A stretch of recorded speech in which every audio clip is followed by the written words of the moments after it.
Je suis pas un grand fan de Léa, je lui veux pas de mal.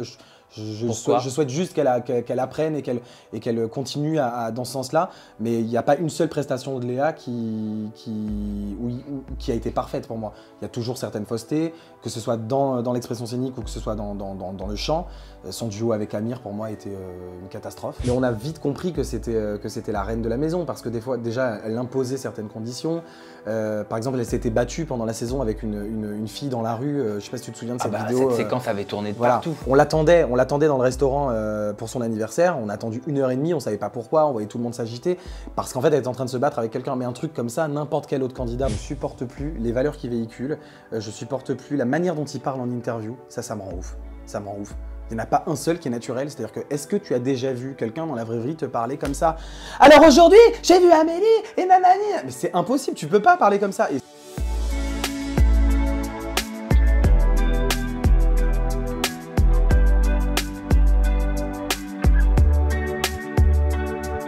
Alban Bartoli, comment ça va? Ça va, merci, et toi? Bah oui, ça va parfaitement bien. On s'était vu il y a quelques années. Oui. Ça me fait plaisir de te Ça retrouver. fait un moment là, ça fait 3 ans je crois qu'on s'est pas vu. Oh, ça fait un petit moment. Ouais. Entre-temps, en décembre 2020, tu as sorti un livre, ton propre ouvrage, ta propre histoire qui s'appelle La mélodie du bonhomme, le témoignage d'un enfant de la télé. Exactement. Alors moi, bien sûr, comme tout le monde, je t'avais découvert dans The Voice. J'ai appris à te connaître un petit peu plus dans Les Anges, la fameuse saison des Anges 5, Oui. à l'époque, La meilleure. quand ça existait encore. Voilà. Et je me rends compte, après avoir découvert ton livre, qu'on pense te connaître, mais on ne te connaît pas. Non. Bah non, on ne me connaît pas parce que à travers des chansons, on a un format à respecter, tu vois, de 3 minutes, donc on ne peut pas tout raconter. Et là, j'avais envie, dans un format qui m'appartenait, de raconter de parler de tous les sujets que je voulais aborder, sans limite, sans frein. Oui, et je pense que des freins et des limites, tu me dis si je me trompe, mais tu devais en avoir pas mal avant cet ouvrage. Et depuis, je te ressens apaisé. Bah oui, parce que des freins et des limites, quand tu fais une télé-réalité et que tu es artiste, tu es obligé de t'en mettre. Parce que sinon, tu pars dans tous les sens. On a vu des artistes qui se sont noyés dans ce truc de télé-réalité et qui en ont souffert. Tu as reçu Neouda il n'y a pas longtemps, donc voilà, elle en est la preuve vivante, par exemple.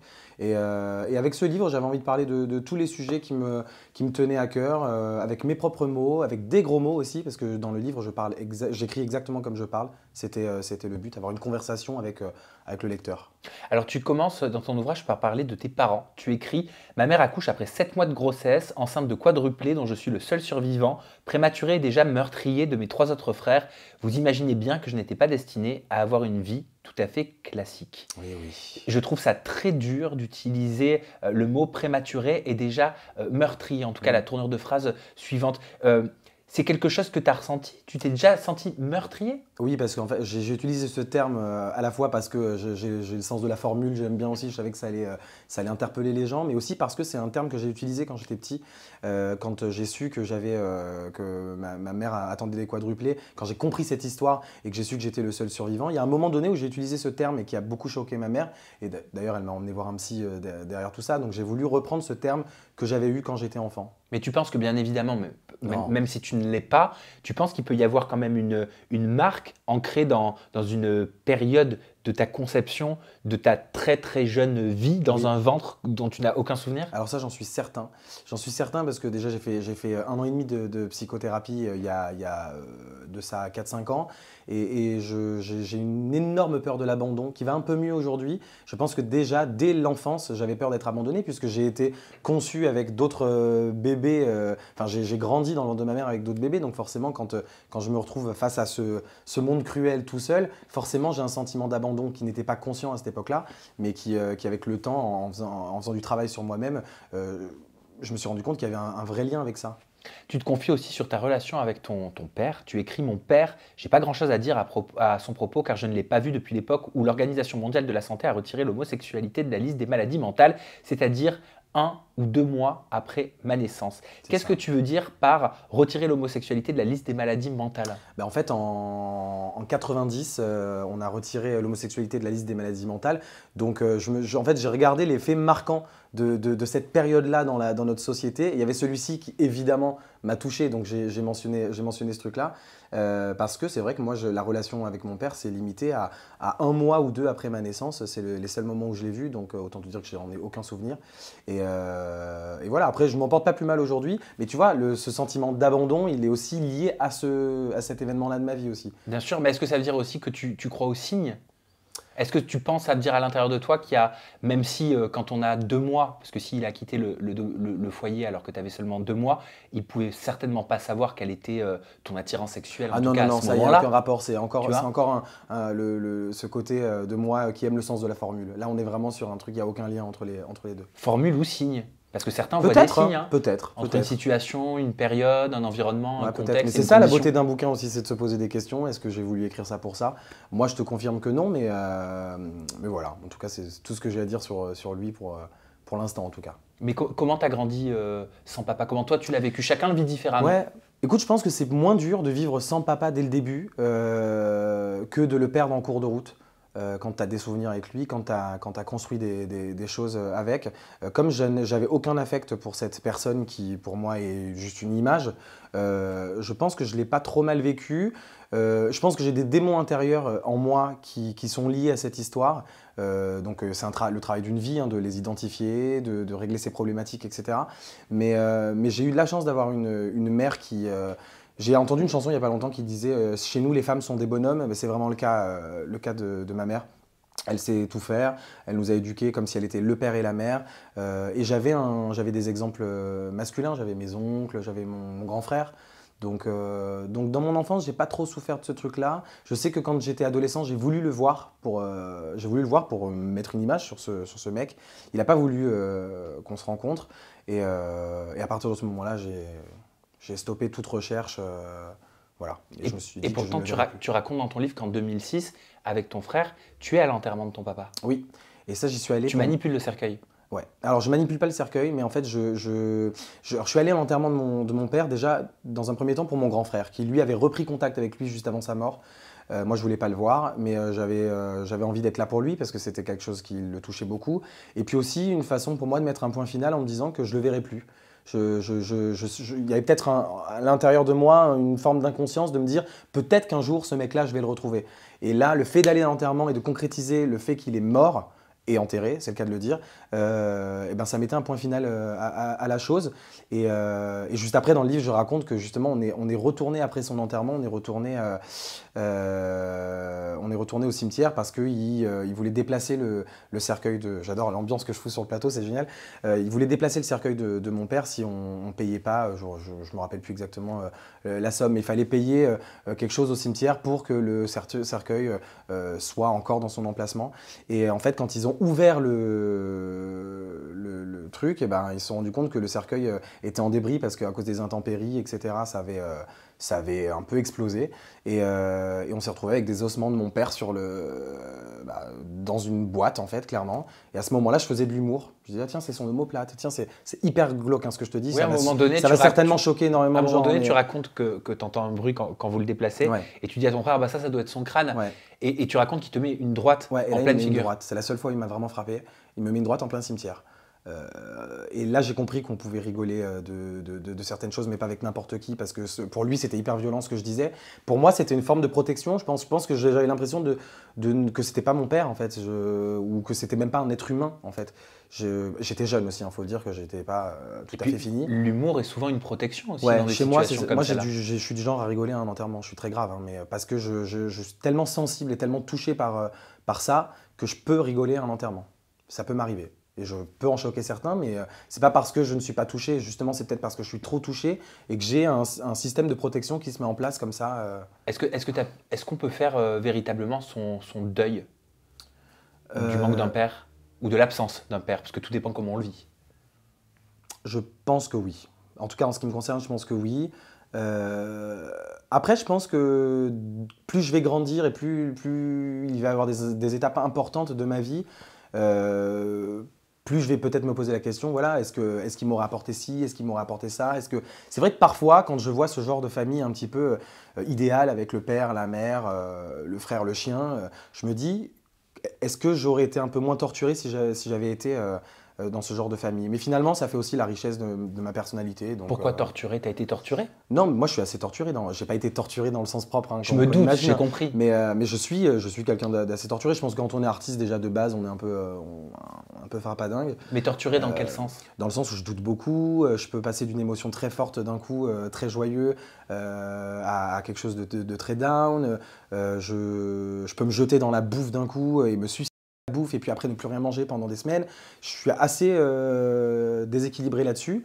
Et c'est pour ça que je travaille tout le temps sur moi et que je conseille d'ailleurs à tout le monde de le faire parce que je pense qu'on a tous des démons un peu par-ci par-là et qu'il faut s'en occuper le plus tôt possible pour essayer de se rencontrer le plus vite possible. Tu t'es perdu pendant un moment? Je me suis jamais perdu dans si tu imagines la drogue ou l'alcool ou des choses comme ça, non. Après, je sais que j'ai un terrain addictif, donc j'évite ce genre de truc. Après, oui, je fume des clopes, je bois un coup de temps en temps, etc. Mais je me suis pas perdu. J'ai la chance d'être entouré de gens assez sains, vraiment. Je gravite pas dans le milieu de la télé-réalité ou dans le milieu des médias, people, etc. J'ai quelques amis artistes et quelques amis qui font de la télé, évidemment. Mais je me complais pas dans ce truc-là et je me laisse pas embarquer dans ce genre de truc parce que j'ai une famille plutôt équilibrée, originale mais équilibrée. En parlant de famille, tu parlais de ta maman tout à l'heure, tu l'évoquais, tu en parles beaucoup. Ouais. Dans ton livre, tu écris: à défaut d'avoir un papa, j'ai 2 mamans. J'ai 12 ans quand j'apprends que ma mère a choisi de refaire sa vie avec une femme. Est-ce que ça a été naturel pour toi, à 12 ans, de voir ta maman refaire sa vie avec une femme? Non. Non, ça n'a pas été naturel pour moi parce que quand on a 12 ans, on se méfie beaucoup du regard des gens. Pour moi, l'homosexualité, c'était quelque chose que je connaissais parce que ma mère nous en a toujours parlé et que c'était quelque chose de plutôt normal dans ses propos. Mais quand ça t'arrive, c'est bizarre. C'est assez bizarre parce que tu te dis, mais alors qu'est-ce que je vais raconter? Moi, tout de suite, j'ai pensé à ça. Comment je vais faire pour le cacher aux autres? Ah, donc c'est pas par rapport à toi, mais par rapport aux autres. Ouais. Non, c'était pas vraiment par rapport à moi, c'était vraiment par rapport aux autres. Quand c'est ma tante qui me. Enfin, moi, je l'avais compris. À un moment donné, j'ai posé la question à ma tante et ma tante m'a répondu assez maladroitement. Est-ce que tu préfères que ta mère soit avec une femme ou qu'elle soit malade? C'est hyper maladroit hein, comme phrase. Et là, je me suis mis à pleurer, je me suis effondré. Enfin, ouais, ça a été un truc un peu bizarre. Et avec le recul, je trouve que c'est une force, c'est une chance. J'ai jamais vu ma mère aussi heureuse qu'avec une femme, donc c'est génial. Mais c'est vrai que pendant des années, j'ai pas trop osé inviter des gens chez moi. Il y avait 1 ou 2 potes qui venaient de temps en temps à la maison, qui connaissaient la situation et en qui j'avais confiance. Mais sinon, dans d'autres cas, j'aurais plutôt eu tendance à faire passer ma belle-mère pour ma tante. Voilà, qui venait de divorcer et qui vivait chez nous parce que pour l'instant, elle n'avait pas de toit sur la tête. Enfin bref. À 12 ans, est-ce que c'était un sujet tabou? Est-ce que tu arrivais à en parler avec ta mère? Est-ce que tu posais des questions? Non. J'ai posé une fois la question à ma mère en disant, parce qu'en fait, je suis parti en vacances. Je suis parti en vacances pendant un mois chez mes cousins, cousines, et quand je suis rentré, elle était en couple avec cette femme et on emménageait avec cette femme. Et quand je lui ai posé la question en lui disant, mais est-ce que c'est juste une amie ou c'est plus que ça? J'ai quand même posé cette question à 12 ans et ma mère, elle m'a dit, on en parlera un peu plus tard. Et à partir de là, pour moi, c'était l'aval de ma mère. Ça voulait dire oui. Mais il faut s'imaginer aussi, on parle souvent de la difficulté de faire son coming out quand on est enfant à ses parents. Mais imaginez l'inverse, faire son coming out à ses enfants quand on est parent, ça c'est vraiment un truc hard. Parce qu'on est censé représenter une sorte d'autorité, d'exemple, de formatage, etc. Et je pense que c'est hyper compliqué dans ce sens-là aussi. Est-ce qu'il y a une façon de faire pour toi? Toi qui l'as vécu pour le coup, mais en tant qu'enfant. Je pense qu'il n'y a pas de façon de faire. Je pense que alors, la meilleure façon de faire, c'est de dire les choses et d'être transparent. J'ai une complicité assez grande avec ma mère pour avoir compris et pour lui avoir laissé le choix de m'en parler ouvertement ou pas. Aujourd'hui, évidemment, on en parle plus qu'ouvertement, mais à cette époque, je comprends qu'elle n'a peut-être pas eu le courage de me dire les mots à ce moment-là et elle s'est dit, mon fils n'est pas con, il comprend. Voilà. Je vais te poser la question que quelqu'un qui ferait partie de la manif pour tous pourrait te poser. Hein, mais je vais me faire l'avocat du diable, volontairement, Alban Bartoli. Est-ce que tu penses que tu es devenu homosexuel parce que ta mère est en couple avec une femme? Évidemment que non, et je sais que tu connais la réponse. Je le répète, l'homosexualité, c'est absolument pas héréditaire. Et tu fais bien de poser cette question, parce qu'il y en a beaucoup qui me l'ont posée, en toute innocence, hein, je le sais, et avec pour moi un peu de bêtises quand même là-dedans, parce que c'est vraiment con. J'ai des frères et sœurs qui sont hétérosexuels. On est 4 dans la famille. Les 2 petits ont été encore plus élevés que moi par 2 femmes et ils sont hétéros. Donc il n'y a pas d'hérédité. Non, pas du tout. pas du tout. Si ton père est con, t'es pas forcé d'être con, tu vois. S'il est raciste, t'es pas forcé d'être raciste. Enfin voilà, il y a vraiment un truc. Excellente réponse. Tout à l'heure, tu parlais des autres. Tu disais que c'était plus par rapport au regard des autres que je voulais le cacher. Bah, comment tu l'as géré, justement, ce regard des autres? Eh ben c'est simple, j'ai caché ce truc-là pendant toute mon adolescence, ouais, jusqu'à mes 17 ans, à part à 2 amis qui étaient très proches de moi. Je salue Laura et Alizé, qui étaient au courant évidemment de cette histoire et qui connaissaient ma belle-mère et ma mère très très bien. Mais sinon, personne ne l'a su pendant toute ma scolarité. Et puis quand j'ai commencé à prendre mon envol et que j'ai eu un appart, enfin que j'ai rencontré mon premier mec et que j'ai eu mon appart, etc. Je l'ai crié comme un flambeau, c'est-à-dire que maintenant, ça me faisait même rire de choquer un peu les gens en disant ouais, bah, ma mère elle est en couple avec une femme. Ah ouais. Et du coup, il y avait un truc un peu intéressant et je trouvais ça cool. T'as 2 mamans? Ouais. Aujourd'hui, je peux dire que j'ai 2 mamans. Même si un jour leur relation s'arrête, ce que je ne souhaite pas, ça restera une deuxième maman pour moi. Voilà. Retour dans l'enfance, et c'est ton livre qui nous permet de le faire. Tu écris: si vous voulez me trouver dans la cour de récré, il faut suivre les plus gros groupes de filles. J'ai mon harem, pour certains garçons, je suis très chanceux. Ils me jalousent, mais pour d'autres, je suis le service. Ça veut dire quoi? Ça veut dire que tu as subi du harcèlement à cause de ton orientation sexuelle que peut-être tu ne maîtrisais pas toi à ce moment-là, mais que d'autres Ouais. ressentaient? Ouais, à l'époque, j'avais pas conscience que j'étais homosexuel. Je me rendais compte que j'étais peut-être un peu plus efféminé que les mecs de ma classe. Mais j'avais un truc déjà, c'est que je faisais de la télé déjà à 10 ans. Donc déjà dans le lycée, on me connaissait. Attends, tu faisais de la télé où? J'avais fait Drôle le petit champion quand j'avais 10 ans. Tu sais, l'émission de Bataille et Fontaine sur TF1, Oui. le Graine de Star, mais sur TF1. Donc dans une ville de banlieue parisienne, évidemment, enfin, pour le lycée, c'était un truc de fou. Je m'amusais à chanter dans la cour, etc. Donc forcément, ceux qui sont friands de ça, enfin les personnes qui sont friandes de ça, c'est souvent les filles. Voilà, donc j'avais mon harem, mes copines, etc. Et je me baladais en bande comme ça. Alors pour certains, ils prenaient ça. Pour certains mecs, ils venaient vers moi pour essayer de brancher les meufs et que je leur arrange les coups. Et pour d'autres, c'était oui, t'as tu chantes, tu traînes avec des filles, donc évidemment, t'es. C'est quelque chose que tu as vécu comme une injustice? Ouais, moi j'ai toujours eu un très fort caractère vis-à-vis de ça, c'est-à-dire que j'étais en mode limite si j'allais pas faire une campagne électorale contre l'homophobie, tu vois. Mais donc je me cachais sous cette force-là, mais forcément j'ai eu peur plein de fois de me faire frapper devant l'école, j'ai eu peur plein de fois de. Puis c'est blessant, on est en pleine construction et on te dit ce genre de mots. Après, j'en ai jamais parlé avec mes parents parce que déjà, j'avais même pas conscience si moi j'étais vraiment homosexuel ou pas. Et en plus de ça, j'avais pas envie de leur créer plus de soucis que ça. Est-ce que tu avais l'impression que c'était un truc énorme qu'il fallait que tu caches? Pas spécialement, moins que l'homosexualité de ma mère. Alors t'imagines si j'avais rajouté l'homosexualité de ma mère par-dessus le marché. Ça aurait fait beaucoup. Donc ça aurait fait trop là. Tu parles du moment où tu as fait ton coming out et tu dis: êtes-vous au courant qu'être gay ne signifie pas être stérile? Et puis rassurez-vous, être gay ne signifie pas être pédophile non plus. Oui. Ça paraît dingue de devoir dire ça. Ben non, mais ça paraît dingue de devoir dire ça, tu as bien raison de le dire, mais je le dis parce qu'il y a vraiment des amalgames. C'est-à-dire que pour les gens, tu es homosexuel, donc ça veut dire que tu n'auras pas d'enfant. Bah tiens, c'est marrant, ma mère elle en a eu 4. Ma mère elle en a eu 4. J'ai des amis gays qui ont eu des enfants. Je pense notamment à Christophe Beaugrand, à Alex Good, qui sont papas. Ça prouve bien qu'ils ne sont pas stériles. Alors évidemment, on ne va pas se mentir, c'est beaucoup plus compliqué que pour des couples hétérosexuels. Mais aujourd'hui, il existe des solutions, l'adoption, la GPA. Donc je pense que ça ne devrait même plus être un sujet. C'est propre à chacun. Maintenant, c'est un parcours du combattant. Il y a plein de choses à avancer là-dedans. Qui doivent avancer là-dedans, mais voilà, c'est être stérile, enfin être gay, ça ne veut pas dire être stérile en fait. On peut avoir un enfant quand on est gay. Et toi, tu as envie d'avoir un enfant? Alors oui, j'ai envie d'avoir un enfant. C'était presque une de mes priorités à une époque. Et c'est bizarre ce que je vais dire, mais plus j'avance dans le temps, plus je vois mes potes en avoir.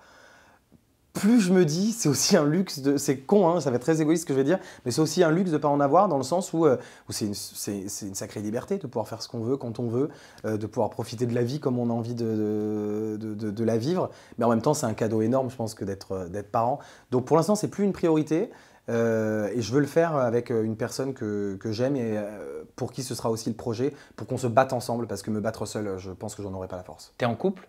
Oui. T'es amoureux? Oui. Ça fait longtemps que ça dure? Ça fait 1 an. Ça Ah, un fait an. 1 an. Ouais, c'est petit par rapport aux relations que j'ai eues auparavant. Oui, parce que mais, j'ai le souvenir que t'avais eu des. Enfin, j'ai eu beaucoup de... J'ai le souvenir de toi qui étais dans une longue relation. Ouais, j'ai eu une relation de 9 ans, ma première relation. Après, j'ai eu une relation d'1 an et demi, et ensuite une relation de 4 ans, qui s'est terminée l'année dernière, justement.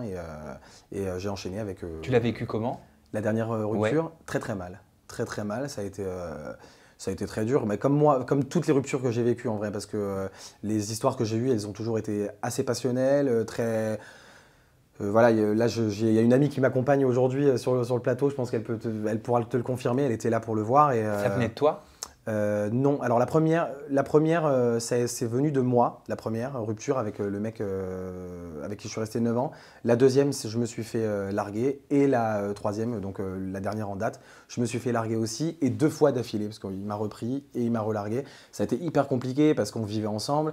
On avait notre petite famille entre nous, avec nos chiens respectifs. Enfin, on était bien en fait. Et je pense que ça aurait été allé, même, enfin, je serais allé jusqu'au mariage, etc. Mais alors, avec qu'est-ce ce qui a eu mec-là. raison de votre couple? Plein de choses qui sont à la fois personnelles de son côté, parce qu'il a eu des gros problèmes familiaux. Il a perdu son frère, il a perdu son grand-père dans la même année. Il y a eu le Covid, ça ne nous a pas épargné. Il est artiste, enfin il était artiste du coup. Et du coup, ça a été très dur parce qu'on s'est retrouvés tous les deux sans taf, à vivre dans Paris. Premier confinement, c'était très sympa, on s'est retrouvés, c'était super. Et deuxième confinement, ça a été vraiment très hard. Et les choses de la vie ont fait qu'à un moment donné, on faisait que se disputer, que c'était hyper toxique. Et lui a pris la décision de partir. Voilà. Et moi, je l'ai très très mal vécu, évidemment, parce que je vis toutes mes ruptures comme des deuils. Clairement, c'est comme ça que je le vis. Mais t'as retrouvé l'amour. Et j'ai retrouvé l'amour qui est complètement différent. C'est vraiment un amour différent, parce que j'ai plus envie de me jeter à corps perdu dans une relation en mode passionnel. Moi, j'étais du genre, voilà, si on se voyait pas pendant 2-3 jours, je me sentais très mal. Genre, je me sentais pas bien. On s'envoyait des messages tout le temps. On était plus deux individus différents, enfin distincts. On Ouais, était tu vraiment t'oubliais. un, ouais, un peu. Et du coup, là, c'est cool parce que c'est quelqu'un qui n'est pas du tout dans le milieu, c'est quelqu'un qui comprend un peu mon métier sans vraiment le comprendre, donc je lui explique beaucoup de choses. Et il vient pas du même pays non plus, il n'a pas la même nationalité non plus, donc on n'a pas la même culture cinématographique, télé, musique, etc. Donc on se fait découvrir des choses mutuellement, c'est assez cool, c'est enrichissant. Ça a ses défauts aussi, hein. Clairement ça a ses défauts aussi, mais c'est une nouvelle relation et c'est quelqu'un de bienveillant, et pour une fois, je me sens dans une relation apaisée, ça fait du bien. On a parlé du côté personnel, je te propose de passer au côté un peu plus professionnel. Toujours dans ton livre La Mélodie du bonhomme, le témoignage d'un enfant de la télé, tu parles de tes débuts dans le monde audiovisuel. Bon, on l'a vu, tu as parlé de Drôle de petit champion. Ouais. Voilà, ça c'était quand tu étais très jeune, mais par la suite il y a eu The Voice. Et dans ton livre, tu parles des fameux rendez-vous chez les psys. Tu dis en fait, j'ai compris que lorsqu'on intègre un télécrochet, ou même une télé-réalité qui dure plusieurs mois pour les plus chanceux, on est obligé de passer devant un psy qui est censé analyser si tu es apte psychologiquement à supporter une telle pression. Je dis bien censé, car je doute qu'avec 3 questions à la con, il arrive à déceler si je suis équilibré ou fou allié. Comment ça se passait, toi, tes rendez-vous psy? Pourquoi t'en parles? C'est-à-dire que tu sentais que ça servait à rien? Bah ouais. En fait, je sentais vraiment que ça servait à rien. C'est pour ça que j'ai voulu le mentionner. C'est anecdotique en vrai, hein. Mais pas tant que ça, parce que on rentre quand même dans une grosse machinerie. Et je crois qu'on avait assez de recul déjà à cette époque pour voir que la télé-réalité faisait beaucoup de dégâts, que ce soit télécrochet ou télé-réalité. Déjà à l'époque de ton Bah ouais, époque des anges. il y avait François Xavier qui est quand même mort à la suite de ses participations. Je dis pas que c'est que la faute de la télé, hein, évidemment, mais parce que le mec avait un déséquilibre déjà de base. Mais le rendez-vous psy, t'es mort de rire. C'est-à-dire que tu sors du plateau, moi je suis passé à 1h du matin aux auditions à l'aveugle, à 2h du mat, tu te retrouves chez un psy qui en peut plus, qui a les cheveux comme ça parce que... À 2h du mat? Ouais, à 2h du mat, on te fait passer directement chez le psy. C'est-à-dire que c'est le passage obligé pour te faire signer ton contrat pour la suite de l'aventure en fait. Donc tu passes, tu vois psychologue, tu attends ton tour, tu as les autres candidats qui ont été sélectionnés aussi qui sont là, et le mec, voilà, tu t'assois là, bon bah bravo, c'est cool, tu as été sélectionné, super, les auditions avec ça s'est bien passé. Bon, j'ai besoin de te poser 2-3 questions, voilà. Est-ce que tu as déjà eu envie de tuer quelqu'un? Non. Non, pas en mon âme et conscience en tout cas. Est-ce que tu as déjà voulu te suicider? Non. Est-ce que tu prends de la drogue? Non. Est-ce que tu prends des stupéfiants ou autres? Non. Ok, c'est super, tu peux participer à The Voice. Je te signe ton papier, je te donne... Enfin, c'est complètement ridicule. C'est Aurélie D'autremont qui me disait, quand elle a fait une interview avec moi il y a quelques mois, qui me disait, mais j'ai vraiment l'impression qu'en fait, les psys c'est une caution, quoi. C'est Oui, pour rassurer exactement. le grand public. Ouais. En gros, une couverture pour dire on a fait notre taf, ils ont vu des psys, quoi. Je pense, ouais. Je pense que c'est ça, parce que ça n'a. Pour moi, ça n'a aucun intérêt. Surtout que j'ai fait 1 an et demi de psychothérapie, donc je sais vraiment ce que c'est qu'un psy. Je sais comment on aborde une psychothérapie. Là, c'était pas le but, hein. On ne devait pas faire de psychothérapie. Mais c'est facile de mentir. C'est-à-dire, c'est comme dans l'avion quand tu vas aux États-Unis et qu'on te demande de remplir le formulaire où on te dit est-ce que tu as une bombe sur toi? Est-ce que tu as Oui. plus de 20 000 euros en cash sur toi? Est-ce que tu as plus que. Enfin, évidemment que tu vas répondre non à toutes les questions, même si tu es le plus gros terroriste que la Terre ait porté. Tu vas pas dire oui. En 2021, TF1 organise un All-Star Oui. de The Voice et tu réagis en disant vous êtes très nombreux à me demander si je participerai à The Voice All-Stars. Au risque de vous décevoir, je ne serai pas de la partie. Mon parcours médiatique de ces 10 dernières années ne correspond pas à l'image que The Voice souhaite véhiculer. Depuis mes participations aux Anges, j'ai été mis un petit peu à l'écart. Ça t'a été clairement dit? Ah bah, j'ai pas eu besoin qu'on me le dise. Alors déjà oui, on me l'avait dit à l'époque où en 2013, j'ai voulu accompagner Ludivine Aubourg, qui est une chanteuse et une amie, qui est aujourd'hui animatrice sur M6 d'ailleurs dans Incroyable Transformation. Elle passait pour la 2e fois dans The Voice, elle faisait une 2e participation, elle m'avait demandé de l'accompagner juste pour la voir sur le plateau, sur Oui, le en prime, tant que spectateur. En tant que spectateur, on n'allait même pas me filmer. Et la veille, elle m'envoie un message en me disant écoute, la prod de The Voice m'a écrit, ils ont vu ton nom sur la liste, ils veulent pas que tu viennes parce que tu es en ce moment dans les Anges. Sauf que tous les gens de The Voice avaient mon numéro, donc pourquoi on vient pas me le dire? J'aurais peut-être compris à la limite si on me l'avait expliqué de manière correcte. Et là, j'ai pas aimé parce que c'est vrai qu'à partir du moment où j'ai fait les Anges, je suis le premier candidat de The Voice à avoir fait une télé-réalité derrière, et ça les a vraiment, ça leur a pas plu parce que ça correspond pas à l'image un peu classieuse qu'ils voulaient du programme. Mais bon, je m'en fous, c'est pas eux qui payent mes factures. Avec du recul, pourquoi par la suite tu as décidé de faire les Anges 5? Est-ce que au moment de l'étape des castings, est-ce que tu te dis « Ok, on me prend, je leur ai tapé dans l'œil. Ok, on me prend parce que je sais bien chanter, je pourrais développer un super projet pro. Ok, on me prend parce que c'est The Voice, je serai leur caution TF1 sur Énergie 12. » J'imagine que tu te poses tout un tas de questions. Oui, je me suis posé beaucoup de questions avant d'y aller déjà. Et en fait, j'ai eu un super feeling avec le directeur de casting, Alexandre Lalo. Et on a vraiment eu un feeling hyper humain et j'ai aimé les conditions qu'il me proposait. Je me suis dit, écoute, comme je l'ai dit dans le livre et que je le répète en interview tout le temps, quand tu sors de The Voice, en plus quand tu n'as pas gagné, tu es payé 100 balles pour aller chanter à la foire à la saucisse. J'ai 22 ans, on me propose de l'exposition, de l'argent, j'ai un bon feeling avec le directeur de casting, je sais que ça peut éventuellement me donner une belle visibilité pour ensuite faire plus de concerts, peut-être vendre des disques, vendre des projets, me produire, etc. Donc je me dis, ouais, pourquoi pas. Pourtant, dans ton livre, tu dis avoir conscience de passer de la Rolls-Royce au chameau. Ouais. Oui, parce que j'ai conscience de l'image des anges. L'image des anges, c'est une image un peu putassière, racoleuse. C'est pas le même public. C'est pas le même public qui regarde les anges et qui regarde The Voice, et je l'ai bien compris. Donc oui, dans l'inconscient des gens, il est plus classe de faire The Voice que de faire les anges. Tu vas pas me dire le contraire. Mais t'avais envie, toi, de faire ça? Franchement, j'aurais évidemment préféré être signé en maison de disque tout de suite. Ce serait mentir de te dire l'inverse et devenir numéro 1 et remplir des Zéniths et des Bercy. Ça, c'est clair, on va pas se mentir. Mais je me dis, c'était une porte qui s'ouvrait à moi. Et ce que j'ai aimé dans Les Anges, c'est qu'il n'y a pas de caméra fixe. C'est-à-dire qu'on est filmé par des humains. Donc il y a le caméraman, le preneur de son. Donc tu sais quand tu es filmé, tu sais quand tu ne l'es pas. Donc je pouvais aussi donner, tout en étant moi-même, je pense que j'ai vraiment été moi-même. S'il y avait des moments où je voulais péter un plomb, je partais. Donc je savais que je pouvais préserver mon image en étant dans ce genre de programme, quitte à être un peu lisse, mais au moins avoir de la visibilité en gardant ce côté chanteur.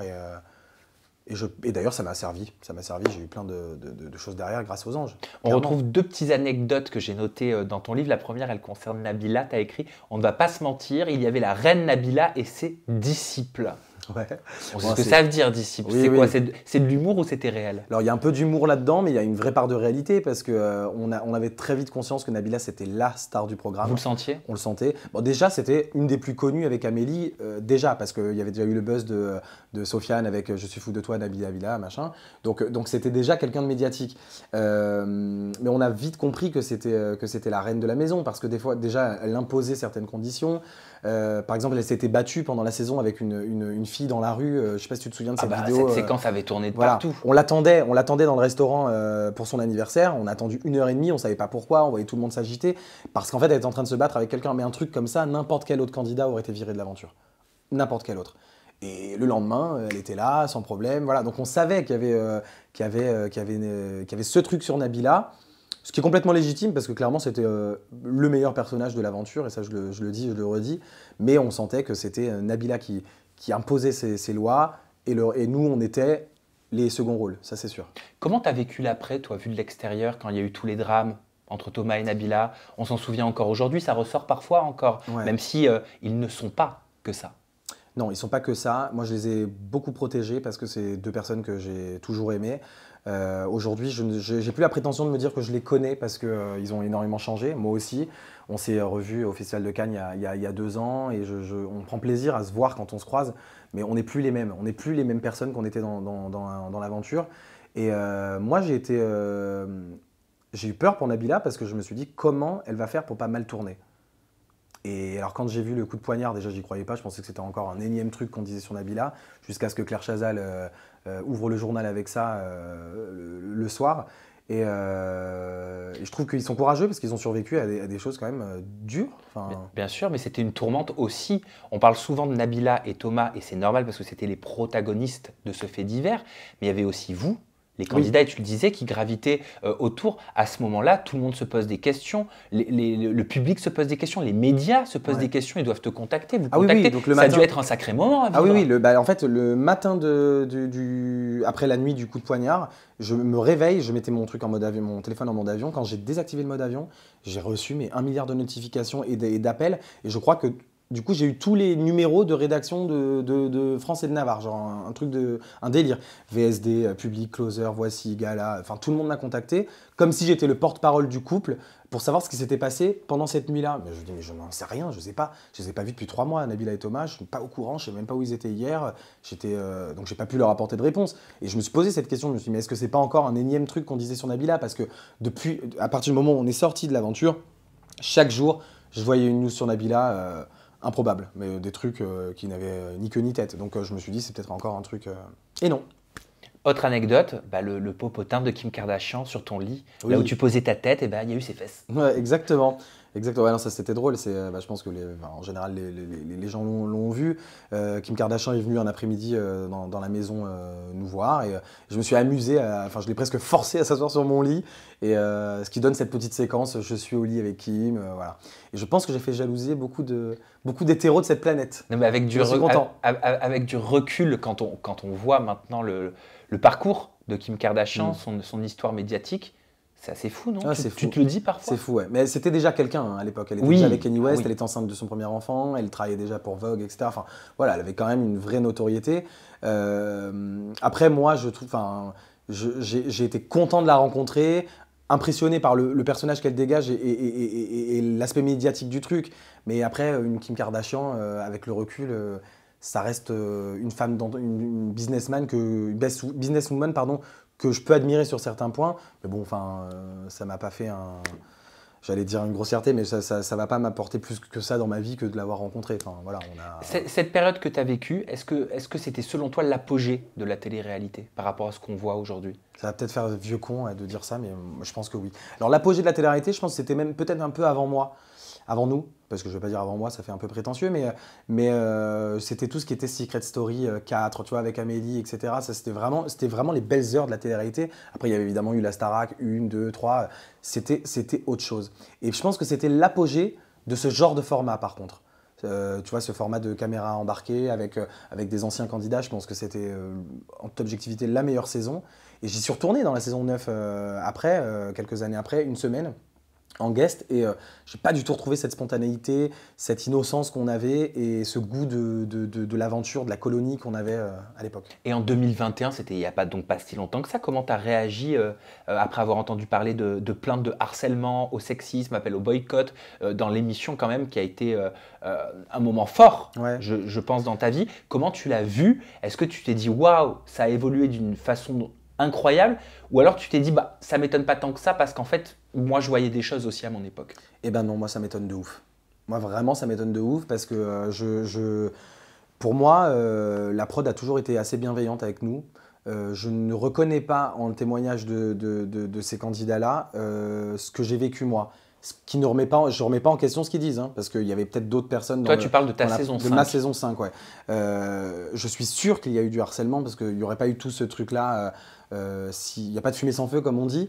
Mais moi, je suis hyper étonné et je suis surtout désolé. Je suis surtout désolé que c'est pris une tournure pareille. Enfin, et je suis ravi de ne pas en avoir fait partie, surtout. Tu es toujours en contact avec Maud? Toujours. Tu as dit, tu parles d'elle, hein? Non, c'est dans une vidéo. Tu dis, s'il ne devait rester qu'une rencontre faite dans la télé-réalité, ce serait Maud Archep, parce que c'est une fille entière, intelligente, qui pour moi a de belles valeurs, qui ne sont pas forcément celles de la télé-réalité en général. Oui. On l'a plus jamais revue de toute façon dans la télé-réalité par la suite. Je crois Et qu'elle n'a plus jamais voulu en faire. Mais quelles sont les différences entre les valeurs de Maud et celles de la télé-réalité? Elle a des valeurs terre à terre, en fait, des valeurs terre à terre.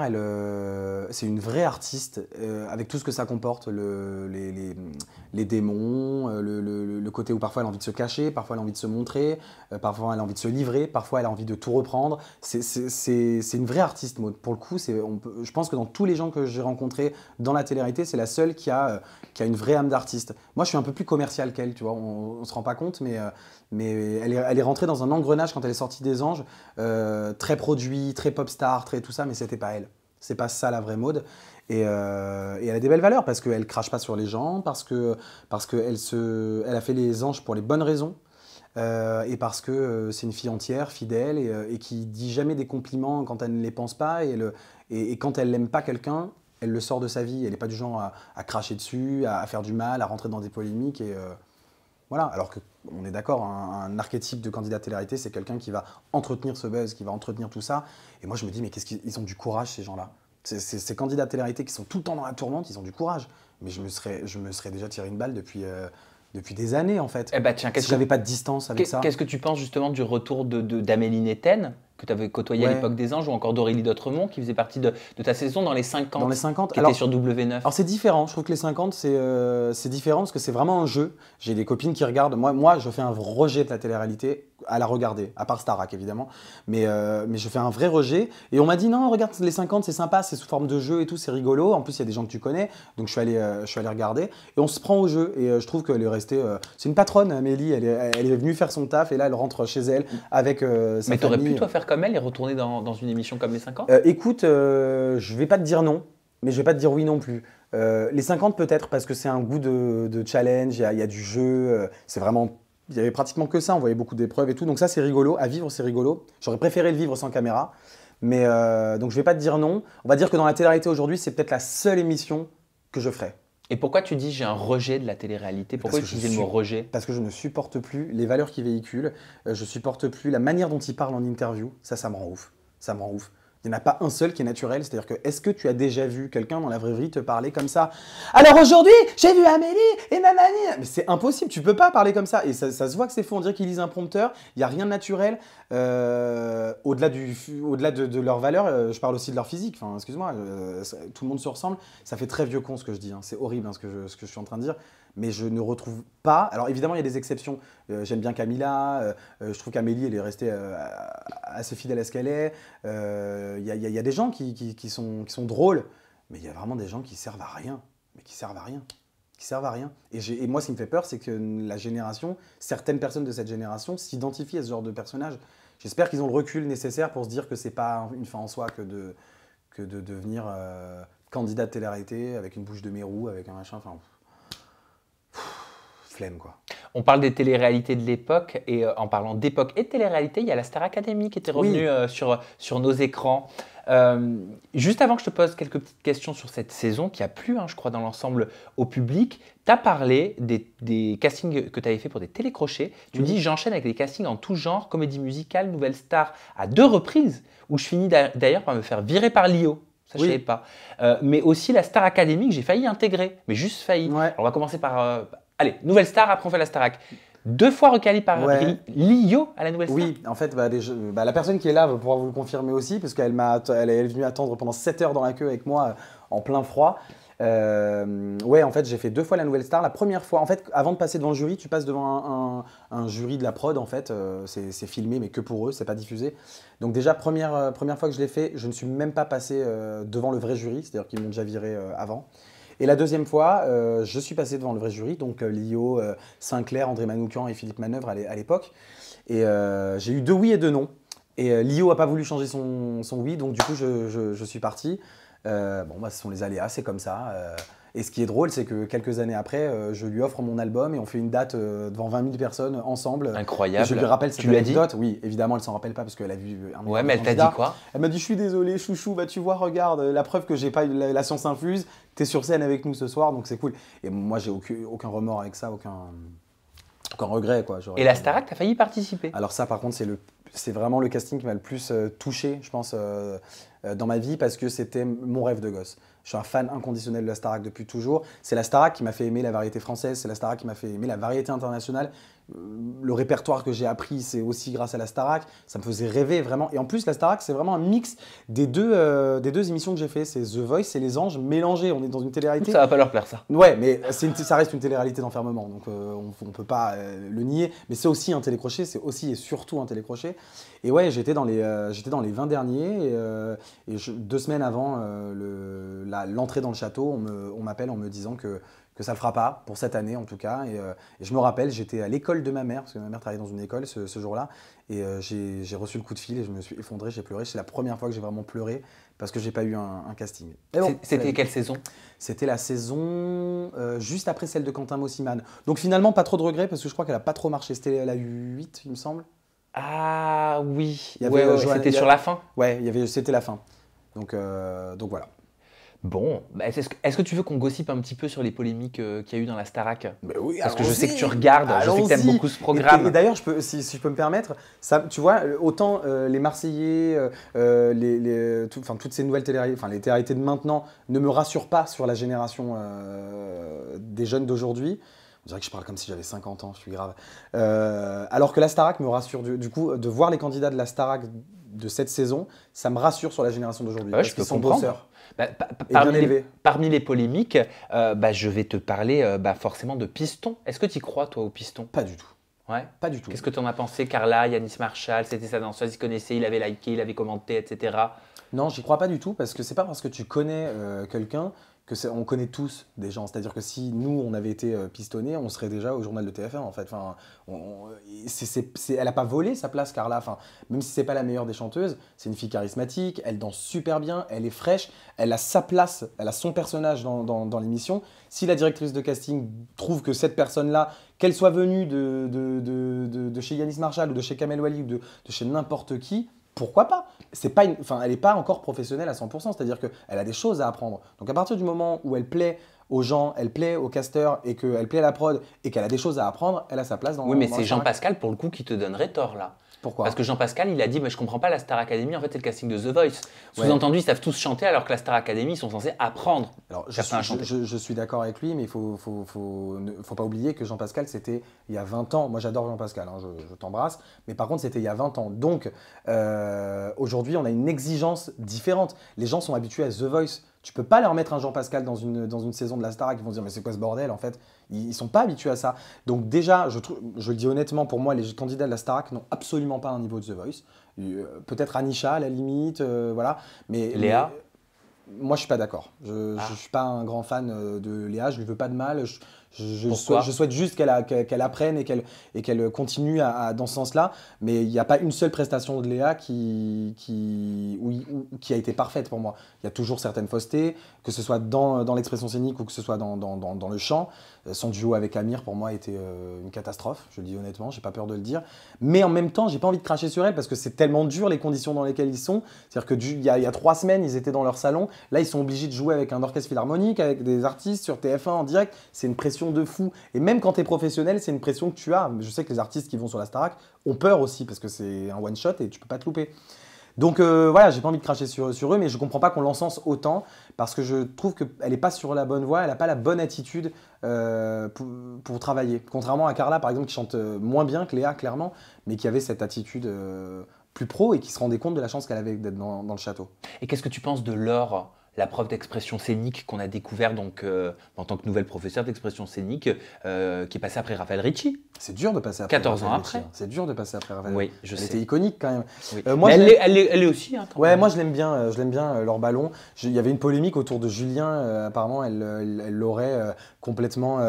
Oui, alors ça, même des semaines après, les gens en parlent encore. Ouais, Tu dragues la caméra pour le public pour qu'il vote. Si t'es pas bien, il faut t'accrocher au texte et ça ira mieux. T'es feignant. Si tu respectais le public, tu ne draguerais pas en caméra. On s'en fout du public. Nous, on est les profs. Toi, t'es le débutant, donc tu écoutes. Julien lui dit, mais j'ai failli m'évanouir. Et elle lui répondait, t'aurais dû t'évanouir. Au moins, t'aurais fait quelque chose. Ce qui avait gêné le public qui estimait que c'était de l'humiliation. Moi, je suis pas d'accord. Je suis pas d'accord dans le sens où, déjà, faut pas oublier que c'est de la télé. Donc, elle aussi doit être un personnage. Donc, il faut qu'elle dise les choses, il faut qu'elle soit impactante. Et surtout, rappelez-vous de Raphaël Ricci. C'est-à-dire que si Raphaël Ricci passait en 2022 avec les propos qu'elle avait à l'époque, on ferait quoi? On l'emprisonnerait? Comment ça se passe? Si pour ça, leur ballon se fait jeter en l'air, qu'est-ce qu'il en aurait été de Raphaël Ricci? Moi, je la trouve pas violente. Ce métier, c'est un métier violent. C'est un métier dur.